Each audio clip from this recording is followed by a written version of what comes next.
Bismillahirrahmanirrahim. Bismillahirrahmanirrahim. Ya ayyuhalladzina amanu taqullaha haqqa tuqatih wa la tamutunna illa wa antum muslimun. Faqala Rasulullah sallallahu alaihi wasallam, ittaqillaha haitsuma kunta wa bi sayta hasanatan wa khaliqin nasa bi khuluqin hasan wa khairukum man ta'allama al-Qur'ana wa 'allama. Iqra'ul Qur'an fa innahu ya'ti yaumal qiyamah syafi'al yasabi amma ba'd. Allahumma sahla illa ma ja'altahu sahla wa anta taj'alul hazna idza syi'ta sahla. Rabbi zidni ilma warzuqni fahma waj'alni minas sholihin. Para jamaah, alhamdulillah, bapak-bapak, ibu-ibu kaum muslimin yang dimuliakan oleh Allah, pada kesempatan yang berbahagia ini kita bersyukur pada Allah Subhanahu wa taala yang dimana kita masih dipertemukan kembali di majelis ilmu, dan insyaallah mudah-mudahan kita mengharap kepada Allah pertemuan kita bukan hanya pertemuan di dunia, tapi juga pertemuan kita nanti di akhirat kelak. Dan alhamdulillah kita bersyukur pada Allah Subhanahu wa taala yang dimana kondisi cuaca terang, jadi tidak menjadi penghalang kita untuk terus senantiasa untuk belajar Islam, untuk kita bersama-sama mengkaji ilmu apa yang insya Allah mudah-mudahan kita dapatkan ilmu, meskipun itu hanya satu ayat maupun satu hadis. Yang penting ilmu itu harus kita amalkan, ilmu itu harus kita praktekkan. Kenapa? Karena orang yang berilmu tapi tidak diamalkan seperti pohon yang tidak berbuah. Al ilmu bila amalin kasyajari bila tamalin.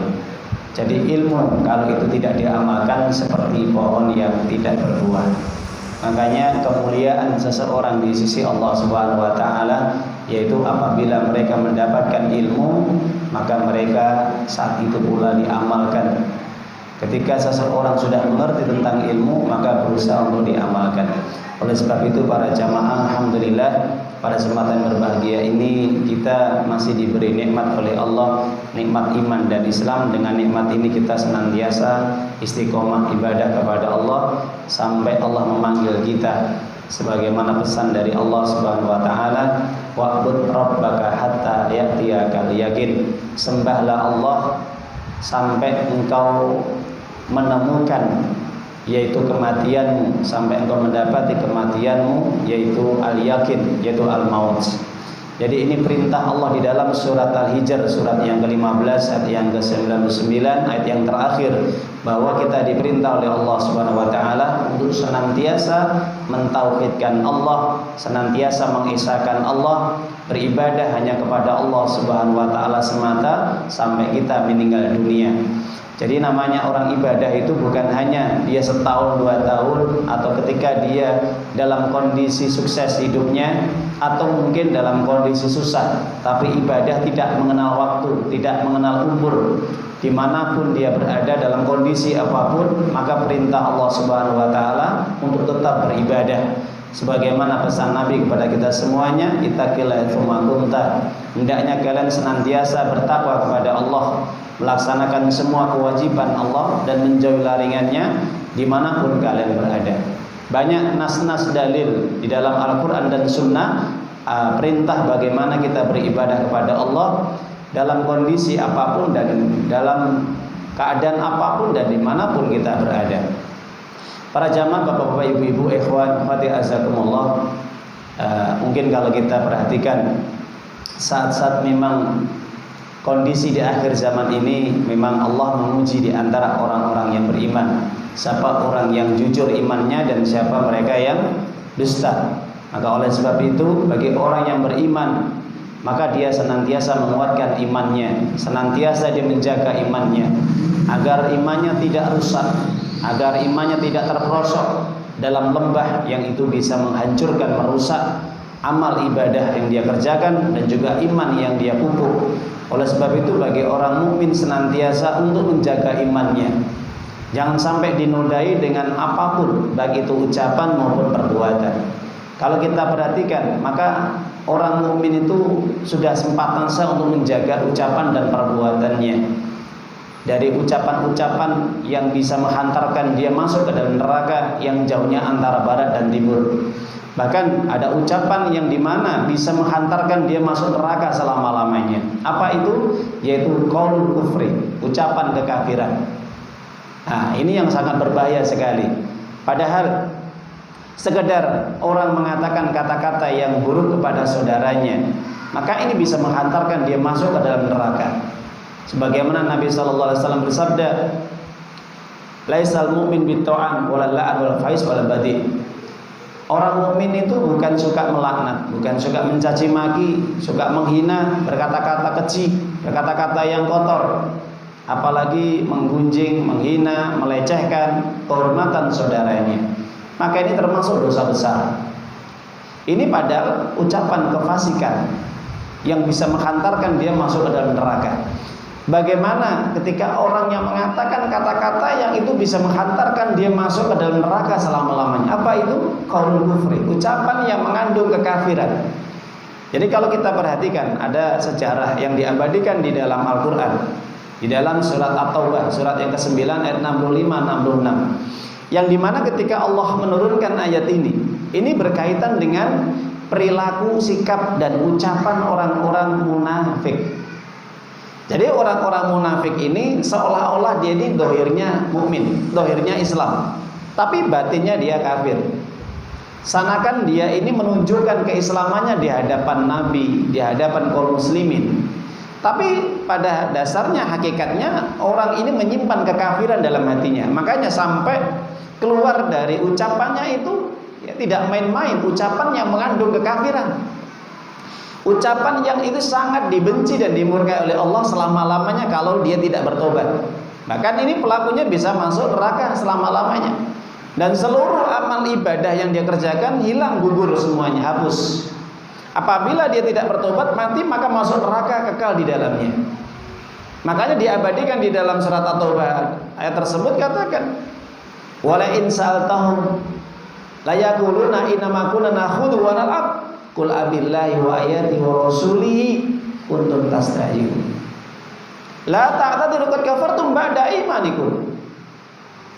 Di dalam ayat ini Allah menegaskan, ketika ayat ini diturunkan, ini berkaitan dengan ada 3 orang yang dimana ketika dia berjalan di belakang Nabi SAW dan juga para sahabatnya, maka 3 orang ini dia bersendagurau, dia bermain-main dengan kata-katanya, ya.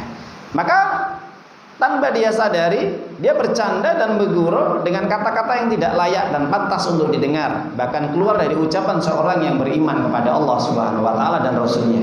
Apa katanya? Saya belum pernah melihat ada orang yang dia ini senang makan sehingga perutnya buncit, meskipun dia ini pandai membaca Al-Quran, tapi pengecut dalam peperangan. Maka kata-kata ini dengar oleh salah satu sahabat Nabi, kemudian dilaporkan kepada Nabi SAW. Ketika dilaporkan kepada Nabi, maka Nabi tidak serta-merta untuk artinya mempercayainya.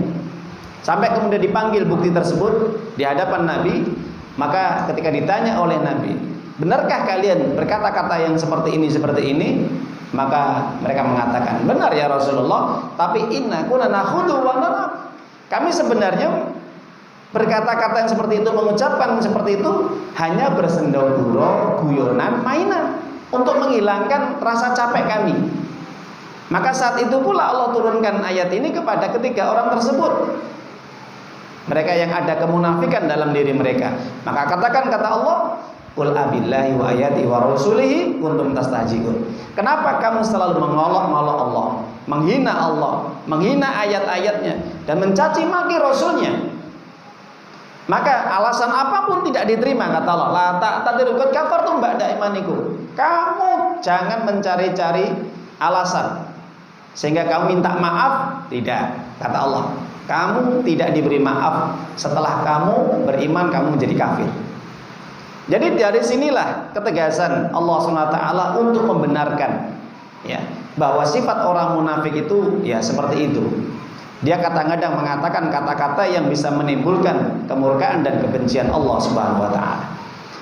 Syekhul Islam Ibnu Taimiyah rahimahullah, beliau ketika menjelaskan ayat ini, sekedar orang mengatakan kata-kata yang itu jelas, kata-kata yang di situ terang, menimbulkan kata-kata yang berdampak kepada penghinaan Allah, Rasulnya, ayat-ayatnya, syariatnya, hukum-hukum Allah, perintah dan larangan, maka bisa menjadikan dia kafir meskipun dia hanya sekedar bercanda, main-main dan tidak serius. Bagaimana dengan orang yang serius? Lebih kafir lagi. Jadi para jamaah Bapak Ibu, ini orang mukmin bisa menjadi kafir karena dia main-main, guyonan, bercanda dengan menghina Allah, menghina Rasulnya, menghina ayat-ayatnya, hadis-hadis Nabi. Ini bahaya sekali Bapak Ibu. Ya, jadi hati-hati, harus kita camkan, harus kita perhatikan. Maka kalau kita lihat, kalau seandainya kita dihebohkan saat-saat ini baru saja ada seorang yang dimana dia menghina Nabi atau menghina ayat Allah, menghina Allah dan yang lainnya, maka ini merupakan bentuk kehinaan umat Islam hari ini. Yang dimana ketika umat Islam ini tidak ada penguasa, tidak ada khalifah, tidak ada hukum syariatnya, hukum-hukum tidak berlaku, maka Islam akan dihinakan, Islam akan dilecehkan. Jelas. Meskipun dengan izin Allah, penghina tadi dipenggal kepalanya. Itu atas izin Allah. Maka ketika saat itulah kita lihat Presiden Prancis Macron dengan mati-matian membela si penghina tadi karena memang warganya. Dan yang membunuh, memenggal kepalanya ini termasuk keturunan orang Arab, ya. Maka saat itulah di antara kaum muslimin dengan rasa kecintaannya, rasa pembelaannya, wajar saja mereka harus turun ke jalan menuntut agar Presiden Prancis diturunkan, agar mungkin juga diberi hukuman juga yang melindungi penghina Nabi, atau mungkin dengan cara memboikot produk-produk Prancis atau yang lainnya.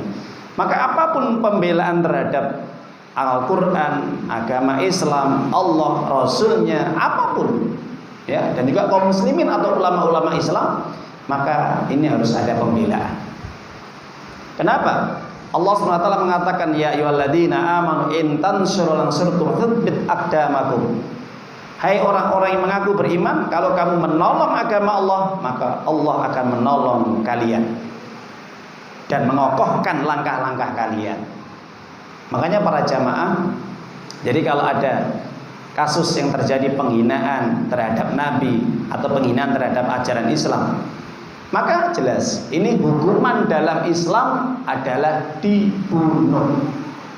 Makanya kalau kita membaca di dalam kitab yang dikarang oleh Syekhul Islam Ibnu Taimiyah, yaitu kitabnya judulnya Syarihul Maslul ala Satimir Rasul, pedang yang terhunus bagi siapapun yang menghina Nabi. Nah, ini judul kitabnya ada. Jadi bapak nanti atau ibu ada kitabnya ini. Jadi Syarihul Maslul ala Satimir Rasul, pedang yang terhunus bagi mereka yang menghina Nabi. Maka Syekhul Islam Ibnu Taimiyah menjelaskan di dalam perkataan beliau dan ulama-ulama mazhab Syafi'i, mazhab Hanafi, mazhab Maliki, mazhab Ahmad bin Hanbal dan yang lainnya, ini sepakat. Ijma' al-muslimina ala anna hatman sabbin Nabi sallallahu alaihi wasallam al-qatl. Ijma' seluruh kaum muslimin. Ijma' seluruh kaum muslimin. Siapapun mereka yang menghina, mencaci maki Nabi, maka tidak ada hukuman kecuali hukuman dia dipancung kepalanya atau dibunuh. Nah itu. Jadi para jamaah dimulaikan oleh Allah, ini hukuman bagi yang menghina Nabi. Maka pernah kasus pada zaman Nabi, ada dijelaskan di dalam hadis riwayat Abu Daud dan Imam Tirmizi. Hadis ini sahih. Diriwayatkan dari sahabat Ali bin Abi Thalib radhiyallahu anhu bahwa pada zaman Nabi ini ada wanita Yahudi yang dimana dia ini suka menghina Nabi dengan kata-katanya, dengan syair-syairnya. Maka didengar oleh salah satu sahabat, kata Ali bin Abi Thalib radhiyallahu anhu, ini suka menghina Nabi. Kadang-kadang penghinaan ini di hadapan kaum muslimin saat itu. Ada yang mendengar, wah ini sudah ditahan nih. Saking gregetan kalau orang Jawa ini, sudah memendam amarah ini. Ditahan, kok terus-menerus dia menghina Nabi dengan kata-kata seperti itu. Ya, kadang sudah diperingatkan, kamu nggak boleh. Nah, ternyata diulang-ulang. Wanita Yahudi ini juga mengulang perkataannya dengan menghina, melecehkan Nabi. Maka satu hari, ya, maka dikuntit wanita Yahudi itu di antara orang Muslim ini, di antara sahabat Nabi, maka dikuntit, saat itu langsung cekek ini lehernya sampai meninggal dunia. Inilah yang merusak, menghina Nabi saya. Maka ketika meninggal dunia, maka kabar ini langsung sampai kepada Nabi. Maka oleh Nabi bahwa tidak ada tuntutan kafarah bagi wanita ini. Artinya apa? Siapapun yang membunuh wanita ini dibolehkan oleh Nabi. Jadi tidak ada kafarat. Kafarat itu denda. Ya, kenapa? Karena wanita ini menurut para sahabat memang suka menghina Nabi. Nah itu. Yang kedua dijelaskan di dalam hadis Rawi Abu Daud dan juga Imam Ahmad dengan sanad yang jayyid. Hadisnya baik ini. Riwayat dari Abdullah bin Abbas radhiyallahu an, ada seorang tua yang buta yang kaya. Dia punya pembantu. Kalau orang sekarang pembantu, kalau dulu itu budak. Budak wanita ini, para jamaah. Maka budak wanita ini dia ternyata apa? Suka menghina Nabi, melecehkan Nabi. Itu terus dikerjakan setiap hari. Bahkan sudah diperingatkan oleh juragannya, oleh tuannya. Nah, tuannya ini kebetulan memang buta. Nah, ini buta. Jadi kalau saat itulah, maka para jamaah suatu malam, maka si tuannya yang buta ini kemudian langsung dia mengambil pisau, kemudian menghunuskan ke pembantunya tadi yang suka menghina Nabi. Dan itu sudah diperingatkan, jangan kamu ulangi, jangan kamu ulangi. Ternyata apa? Dan itu terus menerus diulangi terus, ya.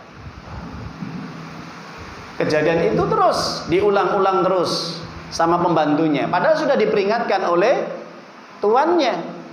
Ya, tuannya ini kondisi pada saat itu buta. Maka saat itulah dia memanggil wanita tadi, ya, memegang tangannya. Karena dia kondisi buta kan nggak mungkin kalau dia menusuk itu dengan jarak yang dia tidak mengerti. Memang sudah merasakan dipegang, satu dia membawa pisau, tusukkan ke perutnya. Dan ditindih dia sampai meninggal dunia. Pagi harinya terdengar kasus ini dihadapkan kepada Rasulullah SAW. Maka saat itu Nabi mengumpulkan para sahabatnya. Kemudian Nabi bertanya kepada para sahabatnya, siapakah di antara kalian yang melakukan perbuatan yang seperti ini demi membela diriku? Maka di antara itu ada seorang tua yang buta. Pas dia berkumpul di situ, maka dia berdiri, saya Rasulullah, karena dia telah menghina engkau dan menghujat engkau, dan saya tidak terima. Dan itu terus diulang-ulang. Sudah saya peringatkan 1-2 kali, tetap dilakukannya. Maka saat itu saya membunuh karena saya mencintai Allah dan engkau ya Rasulullah. Maka saat itulah Nabi mengatakan, demi Allah, saksinya Allah, dan aku sebagai pembelanya. Maka oleh sebab itu tidak ada diyat bagi pembunuhan tersebut. Jadi Nabi membebaskan si orang tua yang buta yang membunuh pembantunya karena suka menghina Nabi Muhammad SAW. Jadi para jamaah yang dimuliakan oleh Allah, begitulah ketika orang-orang yang dimana dia itu melecehkan, menghina Nabi SAW, menghina Allah, menghina syariatnya, maka Allah turunkan pembela-pembela agamanya dengan cara apapun. Kadang mungkin dibunuh oleh Allah secara langsung, kadang pembunuhan itu ya dengan perantara wali-walinya. Wallahu a'lam bishawab. Jadi begitulah akibat hukuman yang pantas, sebagaimana para ulama mengatakan, Muhammad bin San mengatakan tidak ada siksa hukuman yang pantas kecuali mereka fi wujubi qatli, wajib untuk dibunuh. Bagaimana Ustaz kalau dia bertobat? Ya, kalau dia bertobat kemudian dari kekafirannya, maka memang banyak pendapat. Ada yang mengatakan tobatnya diterima, tetap dihukum qisas. Tobatnya diterima, kemudian dibebaskan. Kemudian tidak diterima tobatnya, tetap diqisas. Ini perbedaan pendapat masalah seperti itu. Masalah fikih, ruang istihad. Jadi para jamaah dimuliakan Allah SWT, begitulah bagaimana kalau kita lihat kondisi hari ini di akhir zaman ini, maka baik itu orang-orang kafir, baik itu orang-orang munafik yang mereka kadang-kadang terang-terangan, ya, mereka terang-terangan di media dimanapun mereka melakukan satu bentuk-bentuk yang dimana itu kadang-kadang bisa menimbulkan amarah Allah, amarah kaum muslimin. Maka dari situlah kita harus paham, kita sebagai seorang muslim sudah tentunya juga harus punya rasa amarah, karena itu bagian daripada cinta kita kepada Allah dan Rasulnya. Belum dianggap sempurna kalau kita tidak mencintai Nabi di atas segala-galanya. Ingat itu Bapak Ibu. Kalau kita mengaku cinta kepada Allah, maka sudah tentunya kita cinta kepada Rasul. Cinta kepada Nabi Sallallahu Alaihi Wasallam itu harus melebihi cinta terhadap diri kita sendiri. Ya. Jadi kalau ada Nabi kita dihina, Nabi kita dicaci maki, diperingatkan, ya, jangan diulangi, jangan diulangi. Kalau bisa kita laporkan pihak berwajib, ya, biar dihukum. Kalau memang di situ memang ada hukumannya. Ya, adapun kalau terkait dengan pembunuhan, maka memang ini perbedaan pendapat. Hukuman pembunuhan memang ini adalah kewajiban bagi penguasa muslim atau khalifah atau ada hakim muslim. Kalau seandainya di situ tidak ada hakim muslim, maka tetap dia dituntut untuk dihukum mati. Kalau tidak diproses hukum mati, maka sebagian ulama mengatakan boleh seorang untuk membunuh atas dasar karena memang pembelaan dia, meskipun resikonya dia dihukum mati atau dihukum juga. Para jamaah dimuliakan oleh Allah Subhanahu wa taala, Rasulullah sallallahu alaihi wasallam bersabda, "Walladzi nafsi biyadi la yu'minu ahadukum hatta akuna habba ilaihi min nafsihi wa walidi wa malihi wa nasi ajma'in." Demi Allah, kata Nabi sallallahu alaihi wasallam, tidak dianggap sempurna iman di antara kalian sampai aku, kata Nabi, lebih dicintai daripada dirinya, hartanya, keluarganya dan seluruh manusia. Ingat, jadi kecintaan kepada Nabi ini harus diutamakan dari diri kita, keluarga kita, harta yang kita miliki, semua orang yang hidup di dunia ini. Makanya sampai diturunkan di dalam surat Al-Ahzab. Surat yang keberapa? 33. Ayat yang berapa? Ayat yang ke-6. Bisa dibuka Bapak Ibu, surat Al-Ahzab, surat yang ke-33, ayat yang ke-6. Apa kata Allah? An-nabiyyu aula bil mu'minina min anfusihim wa azwaju ummatuhum. Bahwa Nabi ini harus diutamakan daripada orang-orang mukmin dan diri mereka sendiri. Dan juga istri-istri Nabi sallallahu alaihi wasallam adalah sebagai ibu-ibu mereka. Perhatikan ayat ini. Di dalam ayat ini Ibnu Katsir mengatakan bahwa Nabi memuliakan, ya, bahwa Allah memuliakan Nabi Muhammad sallallahu alaihi wasallam. Kenapa? Karena Nabi begitu cintanya terhadap umatnya, melebihi dirinya. Nabi, ya, bahkan dengan keikhlasan dia rela memberikan apa yang dia miliki untuk umatnya. Pernah Nabi dijelaskan dalam hadis tidak makan 2 hari. Kenapa? Mikir umatnya. Mikir dia umatnya. Pernah umatnya mikir Nabi? Nah, gitu. Jadi disitulah ayat ini diturunkan untuk memuliakan Nabi. Nabi diutamakan daripada orang-orang yang beriman, daripada diri mereka sendiri. Maka disinilah ketika ayat ini turun, maka dijelaskan dalam hadis Rasulullah sallallahu alaihi wasallam ketika berjalan dengan Umar bin Khattab radhiyallahu an, maka Umar bin Khattab radhiyallahu an mengatakan, "Ya Rasulullah, la anta haba ilayya min kulli syai'in illa min nafsi." Apa kata Umar bin Khattab radhiyallahu an? "Wahai Rasulullah, engkau adalah orang yang paling aku cintai daripada semua yang aku miliki, dari segala sesuatu yang aku miliki kecuali diriku." Apa kata Rasulullah SAW? Qala la, tidak. Apa kata? Tidak. Kamu belum beriman. Hatta akuna ahabu ilaika min nafsik. Sampai engkau mencintai diriku melebihi dirimu, kata Nabi. Maka saat itu Umar bin Khattab mengatakan langsung, "Ya Rasulullah, anta ahabba ilayya min kulli syai' wa min nafsi." engkau adalah orang yang paling aku cintai melebihi dari segala-galanya dan juga diriku. Apa kata Nabi? Qal fal'an ya Umar. Betul, sekarang imanmu sempurna. Jadi para jamaah, Umar bin Khattab radhiyallahu anhu ketika dia mengatakan masih cintanya dirinya itu melebihi cintanya kepada Nabi, maka itu belum dianggap sempurna imannya, belum dianggap benar imannya. Jadi begitulah luar biasa bagaimana Nabi SAW menanamkan keimanan yang benar kepada para sahabatnya. Jadi kalau ada yang menghina Nabi, Masya Allah, sahabat langsung reaksi. Ini reaksi karena berasal dari keimanannya, ya. Jadi keimanannya. Jadi ketika ada orang yang membunuh, orang menghina Nabi, itu reaksi dari keimanan yang luar biasa. Kenapa? Kecintaan dia begitu tulusnya kepada Nabi Sallallahu Alaihi Wasallam. Meskipun di akhir nanti dia harus mendapatkan hukuman apapun yang dia terima. Nah itu. Wallahu bisawab. Semoga Allah menerima, ya, orang-orang yang senantiasa membela agama Allah, membela Rasul dan membela syariatnya.